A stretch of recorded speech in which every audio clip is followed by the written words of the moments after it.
निसर्गाचं पोषण, निरोगी आयुष्याचं वचन म्हणजे जीवन संजीवनी स्पिरुलिना. मित्रांनो, स्पिरुलिना काय आहे? स्पिरुलिना एक फूड सप्लिमेंट आहे की ज्याचा सेवनाने आपल्या जीवनातील बीपी, शुगर, हृदयरोग, नसांचे चॉकअप, ऍसिडिटी, पित्त, ॲनेमिया म्हणजेच रक्त कमी होणे, इम्युनिटीचे प्रॉब्लेम, थकवा जाणवणे, स्त्रियांचे आजार, त्वचेचे आजार, केसांचे आजार, अशा अनेक समस्यांवरती प्रभावीपणे एक सुपर फूड सप्लिमेंट जे औषध म्हणून काम करतंय, औषध नाही पण औषध म्हणून काम करतंय आणि आपल्याला निरोगी ठेवतंय. असं हे सुपर फूड तुम्ही बघत आहात आपल्या व्हिडिओच्या माध्यमातून. आपल्या चॅनलवरती मी सर्वांचे मनपूर्वक स्वागत करतो. आणि ह्या सुपर फूड बद्दल काही कस्टमरच्या ज्या प्रतिक्रिया आपल्याला आलेल्या आहे, कस्टमरने ज्यावेळेस घेतलं आणि त्यांना काय रिझल्ट आले, हे रिझल्ट आपण पुढे बघणार आहोत. जर तुम्हाला ही ज्या सुपर फूड पासून निरोगी जगायचं असेल, आजारमुक्त जगायचं असेल, आजारांच्या काही समस्या असतील तर दिलेल्या नंबरवरती तुम्ही व्हॉट्सअप करू शकता, कॉल करू शकता आणि हे सुपर फूड सेवन करून स्वतःला निरोगी ठेवू शकता, निरोगी जगू शकता. आणि निरोगी जगायचं असेल तर तुमच्या आहारामध्ये हे सुपर फूड असणं गरजेचं आहे. या सुपर फूडला नासा असेल, युनो असेल, FAO असेल, WHO असेल, या सर्वांनी मान्यता दिलेली. पेस्टमध्ये सुद्धा या सुपर फूडचं सेवन केलं जातं, कारण याच्यामध्ये असणारे पोषण तत्व, प्रोटीन, मिनरल, कॅल्शियम, व्हिटॅमिन या सगळ्यांची मात्रा खूप जास्त प्रमाणात नॅचरली आहे. म्हणून आपल्याला ते तंदुरुस्त ठेवण्याचं काम, निरोगी ठेवण्याचं काम करतं. तर आता तुम्ही व्हिडिओ हा कंटिन्यू करायचा, जाणून घेऊया आपल्या कस्टमरचे रिझल्ट, कस्टमरच्या प्रतिक्रिया. जर तुम्हाला मागवायचं असेल तर मला दिलेल्या नंबरवरती संपर्क करा. धन्यवाद. व्हिडिओ कंटिन्यू करा. हा नाही, आता स्पिरुलिना म्हणल्यानंतर तिच्यात सगळेच घटक येतात ना. अशी एकमेव वस्तू आहे पृथ्वीवरती ज्याच्यामध्ये शरीर पोषणासाठी लागणारे 90चे 90 घटक त्याच्यामध्ये अवेलेबल आहे. त्याच्यामुळे मेडिसिन तुम्हाला काही घ्यायची गरज नाही ना. नाही ना. आता तुम्ही किती दिवसापासून घेताय ते? 1 महिना घेतली ती. अच्छा, 1 महिना. त्याच्या अगोदर 1 महिना घेतली मी, संपली मग ती. पतंजलीची घेऊन पाहिली तर ती रिझल्ट नाही वाटत मला एवढा. हा हा हा हा हा ओरिगा प्लस असल्यामुळे बरोबर आहे. शुद्धताही पाहिजे आणि रिझल्ट नाही वाटत मला आता. मग याच्यापासून तुम्हाला काय काय रिझल्ट वाटले तरी ही 1 महिना घेतल्यानंतर? हलका हलका वाटायला लावून गेला होता ना. जेवण कमी करायला लागलो होतो. पचन चांगलं व्हायचं. हलका हलका वाटायचं, एकदम कमी व्हायचं, असं तब्येत कमी झाली बा आपली असं वाटायचं. 15 दिवसातच वाटायला लागलं होतं मला. अच्छा. हा, माझ्या मित्राने घेतली ती, 5 महिने घेतली तर ती तब्येत कमी होऊन गेली. माझ्यासारखी तब्येत होती तिची. 5 महिन्यात त्याची तब्येत कमी झाली. नाश्त्यासोबत एक घ्यायचा, रात्री जेवणानंतर एक घ्यायचा. अच्छा. आणि जेवण कमी करायचा. बरोबर आहे. आणि तुम्हाला परत अजून काही थकवा वगैरे क्लिअर वाटत असेल, जाणवत नसेल काही? नाही, एनर्जी मिळून जायची त्याच्याने. संध्याकाळी भूक, मला खरं तर अगोदर शुगरच्या गोळ्या घ्यायचो मी. संध्याकाळी भूक लागून जायची, घाम सुटायचा एकदम. बरोबर आहे. त्या गोळीने मला अति भूक लागत नव्हती. म्हणजे आवश्यकता वाटत नव्हती जेवणाची. आवश्यकतेपेक्षा जास्त जेवण करत नाही माणूस. अच्छा, म्हणजे बऱ्यापैकी तुम्ही चांगले रिझल्ट घेतले व त्याच्यामुळे तुमचा ते आवडता विषय झाला आता. अनुभव मी लवकर घेतो. आयुर्वेदिक मध्ये मला आवडे. अनुभव लवकर घेतो की, अभ्यास भरपूर करून घेतो मग घेतो. अच्छा.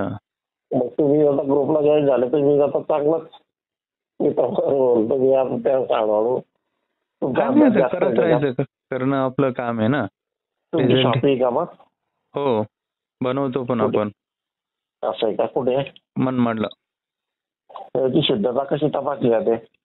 लॅबला. नाही, शुद्धता म्हणजे शेवाळ, शुद्ध शेवाळ, बॅक्टेरिया वगैरे काही नसतात. लॅबला रिपोर्ट निघतो ना त्याचा. शेवाळ साफ केला जात असेल. लॅबला रिपोर्ट निघतो त्याचा आणि ते घेत असतील ना. ते बनवतानाच लक्षात येतं ना. डेली रुटीन असतं ना त्याचं, डेली बघावं लागतं ना ते. त्याची क्वालिटी काय आहे, काय त्याच्यात बदल होतोय. जसं शेतकरी एखादं पीक लावलेलं आहे, त्याची डेली देखभाल करतो. याला पाण्याची किती गरज आहे, खतांची किती गरज आहे, याच्यावरती काही रोग आहे का काय आहे, तसंच याची पडताळणी केली जाते ना. आणि ते हो, तलाव पण आहे ना. आणि बीज टाकावं लागतं. बीज नाही, याचं मदर कल्चर टाकावं लागतं ना. हा. मग त्याला फिडिंग वगैरे करावं लागते. मग त्याला नमक आपलं खाण्याचं, त्याच्यानंतर आपलं सोडा वगैरे असं काही 2-3 घटक त्याच्यामध्ये टाकावं लागतं. म्हणजे पाण्याचे पीएच वाढावं लागतो ना. समुद्री पाण्यासारखं ते खारट झालं पाहिजे. बरोबर. मॅग्नेशियम सल्फेट टाकावं लागतं थोडंसं. हा, खारट पाणी झालं तर ते बनतं, नाही तर बनत नाही ना. बनत नाही असं त्याची बनवायची जे टेक्निक आहे ते टेक्निकली बनवलं तर बनतं ते. आता शेवाळाच्या पण पोटी घेऊ का मग? उपाशी पोटी घेऊ. हा, उपाशी पोटी घ्या ना सकाळी, काही अडचण नाही. आता सध्या आलेली ऑर्डर गेलीची पडली ती उपाशी पोटी घेऊ बघ थोडा सकाळी. हा, उपाशी पोटी घेत चला. घेतो बरा. हा, चालतंय. बाकी ठीक आहे मग. आणि रात्री बघा, तुम्हाला वाटत असेल तर घेऊन टाका. तर माझ्या मते वजन तुम्हाला कमी करायचंय ना, तर 2 ग्रॅम स्पिरुलिना तरी तुमच्या पोटात गेलं पाहिजे. आलं लक्षात? मग त्या हिशोबाने आता ती गोळी तुम्ही चेक करा तुमची किती ग्रॅमची आहे. ती अर्धा ग्रॅमची असेल माझ्या मते. तसं हा, मग असेल सकाळी 2 घ्या, संध्याकाळी 2 घ्या, म्हणजे 2 ग्रॅम जाईल दिवसातून ते. हो, चालेल. ओके दादा, गुड नाईट. कितीला बॉटल? ते कॅश ऑन डिलिव्हरी देतो आपण 120 ग्रॅम 1000 मध्ये. 120 ग्रॅम म्हणजे 120 टॅबलेट. हो, 1 ग्रॅमच्या. असं हो, चालेल. आता तुम्ही किती वयापर्यंत देऊ शकतो? 80 पर्यंत. वय कमी वय 2 वर्षापर्यंत. बरं. त्याच्या मुलगी पण बाहेर आहे ना, जेवण वगैरे वेळेवर होते काही पुण्याला की तिला देऊ बघू म्हटलं. नाही, चालेल, काही अडचण नाही. बघा, हे सप्लिमेंट आहे आणि म्हणजेच पूरक आहार आहे. आवडलं मला. तुम्ही सगळा अभ्यास केला त्याचा भरपूर. युट्यूबवर पाहिलं, तुमचं पाहिलं, अगोदर पाहिलेलं होतं. तुम्ही बरेच जणांना पण पटत नाही ते. नाही, लोकांना पटत नाही हो. लोकांना क्विक रिझल्ट पाहिजे. आज गोळी घेतली, उद्या आराम पाहिजे. पण याच्यापासून किती साईड इफेक्ट होतं हे लोकांना कळत नाहीये. मला होत काय मी काय कशासाठी घेऊ असं वाटतं लोकांना. काय झालं, मुळातच आहारामध्ये पोषण तत्व राहिलेलं नाहीये. पोषण तत्व नसल्यामुळे शरीरामध्ये काही ना काही प्रॉब्लेम उद्भवत आहे. त्याच्यासाठी आपण ॲलोपॅथिक गोळ्या घेतोय, त्याच्या पुढे जाऊन खूप साईड इफेक्ट होत आहे. पण हे लोकांच्या लक्षात येत नाही. मला आता घ्यायची नाही, घेत चला, काही अडचण नाहीये. प्रमाणात काय वजन कमी झालं तर कमी प्रमाणात करून टाकू. टॅबलेट घ्यायचो तरी पण उपाशी पोटी घ्यायची. हो, चालेल, काहीच अडचण. उपाशी पोटी घेतलं ना, तिचं काम चालू होऊन जातं. डायजेस्ट लवकर होतं आणि पोटात काही विकार उद्भवायचे ते उद्भवत नाही. बरोबर. आलं लक्षात?